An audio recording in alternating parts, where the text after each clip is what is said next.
Welcome back friends, कैसे हैं आप सब। मैं हूं शहबाज हुसैन और आज मैं आपके लिए लेकर आया हूं इंडेक्स फंड्स। आज की इस वीडियो में हम सीखेंगे कि इंडेक्स फंड्स क्या होते हैं, इंडेक्स फंड्स कितने तरह के होते हैं, क्या पैसिव फंड्स एक्टिव फंड से बेहतर हैं और कौन सा फंड है आपके लिए सबसे ज़्यादा बेहतर। जानेंगे इस वीडियो के अंदर ये सब कुछ, तो वीडियो को पूरा देखिएगा। तो अब बिना वक्त ज़ाया किए वीडियो को शुरू करते हैं। और वीडियो शुरू करने से पहले अगर आप इस चैनल पर नए हैं तो चैनल को सब्सक्राइब करना मत भूलिएगा और साथ में बेल आइकन हिट करना मत भूलिएगा। तो अब बिना वक्त ज़ाया किए वीडियो को शुरू करते हैं। तो सबसे पहले हम ये जानते हैं कि इंडेक्स फंड्स क्या होते हैं। इंडेक्स फंड को जानने से पहले हमें इंडेक्स को समझना पड़ेगा कि इंडेक्स क्या होता है। तो मैंने अपनी पिछली वीडियोज़ में भी पहले बता रखा है कि एक इंडेक्स जो होता है वो एक स्टॉक्स की बकेट होती है। एक इंडेक्स के अंदर कुछ स्टॉक्स होते हैं जो कि वो इंडेक्स रिप्रेजेंट करता है कि उसके अंदर के स्टॉक्स क्या कर रहे हैं। इंडिया के अंदर दो मेजर इंडाइसिस हैं, एक है निफ्टी और एक है सेंसेक्स। सेंसेक्स के अंदर 30 कंपनियां हैं और निफ्टी के अंदर 50 कंपनियां हैं। ये वो कंपनियां हैं जो इंडिया की सबसे टॉप कंपनियां हैं जिनका मार्केट कैप सबसे ज़्यादा है।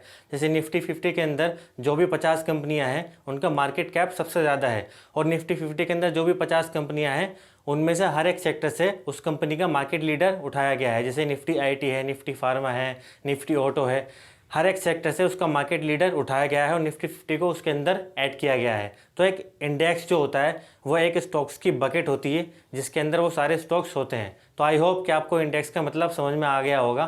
तो अब हम जानते हैं कि इंडेक्स फंड क्या होता है। जैसे हमारे और म्यूचुअल फंड्स होते हैं, large cap, mid cap, multi cap, ऐसे ही एक हमारा इंडेक्स फंड भी होता है।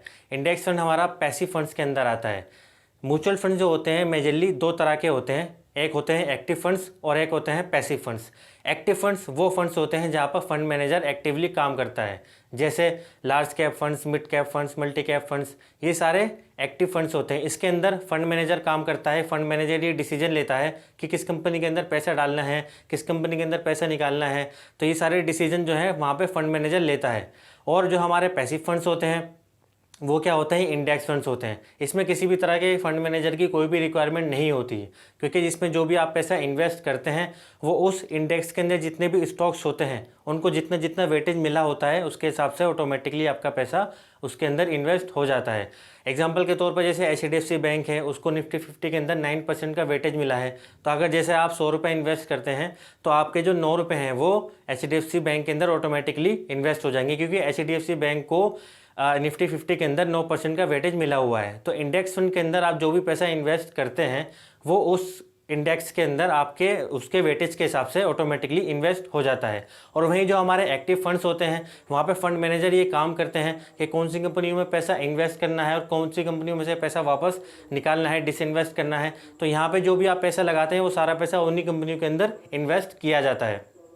तो अब हमने ये जान लिया कि इंडेक्स क्या होता है, हमने ये भी जान लिया कि इंडेक्स फंड क्या होते हैं। अब हम ये जानते हैं क्या एक्टिव फंड्स पैसिव फंड से बेहतर हैं या फिर पैसिव फंड्स एक्टिव फंड से बेहतर हैं। तो एक्टिव फंड्स में क्या होता है, एक फंड मैनेजर होता है जिसको 15-20 साल का एक्सपीरियंस होता है। वो कंपनी ढूंढता है जो अच्छी अच्छी कंपनीज़ होती हैं, जिन कंपनीज़ में पोटेंशियल होता है, और उन्हीं कंपनीज़ में पैसा लगाता है। और जो पैसिव फंड्स होते हैं वहाँ पे कोई फंड मैनेजर नहीं होता है। वहाँ पे जो आपके इंडेक्स के जितने भी स्टॉक्स हैं उसी के अंदर आपका पैसा ऑटोमेटिकली इन्वेस्ट कर दिया जाता है। तो जहाँ पे फंड मैनेजर होता है उसको 15-20 साल का एक्सपीरियंस होता है, तो वहाँ पर क्या होता है, आपको रिटर्न थोड़ा सा ज़्यादा देखने के लिए मिलता है। जैसे 15%, 3%, 17%। यहाँ पे क्या है, फंड मैनेजर अच्छी अच्छी कंपनियों को ढूंढ के उसमें पैसा इन्वेस्ट करता है तो वहाँ से रिटर्न थोड़ा सा ज़्यादा मिल जाता है।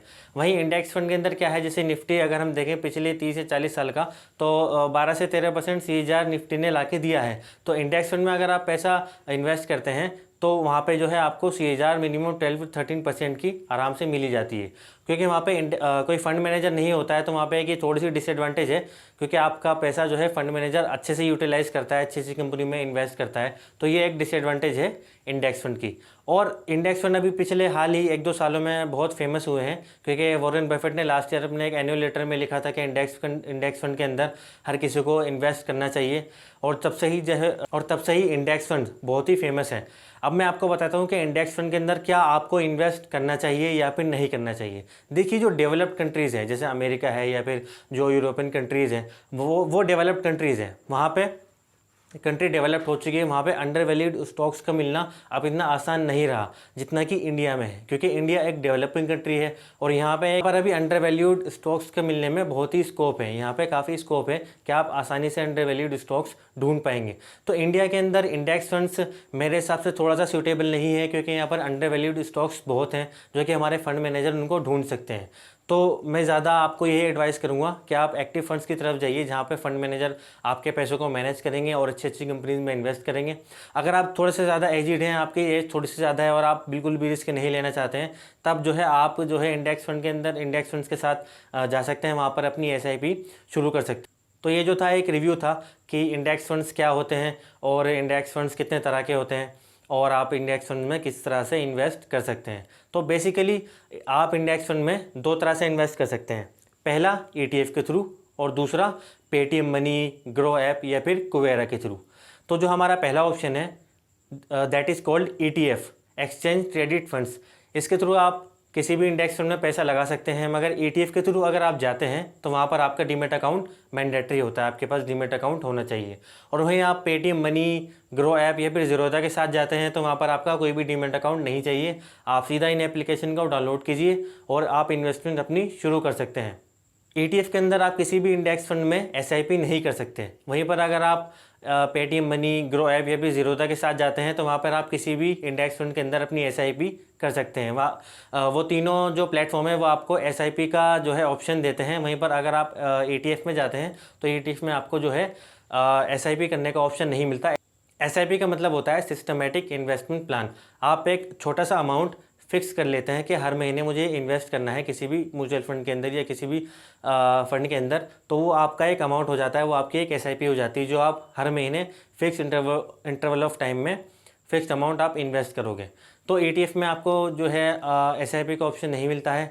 पेटीएम मनी के साथ जाइए, आप ग्रो ऐप के साथ जाइए, फिर कुबेरा के साथ जाइए, ये तीनों ही प्लेटफॉर्म आपको SIP का जो है ऑप्शन देते हैं। तो आई होप आपको इंडेक्स फंड्स क्लियर हो गया होगा। इंडेक्स फंड्स क्या होता है, एक इंडेक्स क्या होता है, क्या एक्टिव फंड्स पैसिव फंड से बेहतर हैं या पैसिव फंड्स एक्टिव फंड से बेहतर हैं, इन दोनों का डिफरेंस क्या होता है। तो आज की वीडियो में बस इतना ही, मिलते हैं अगली वीडियो में। Thank you.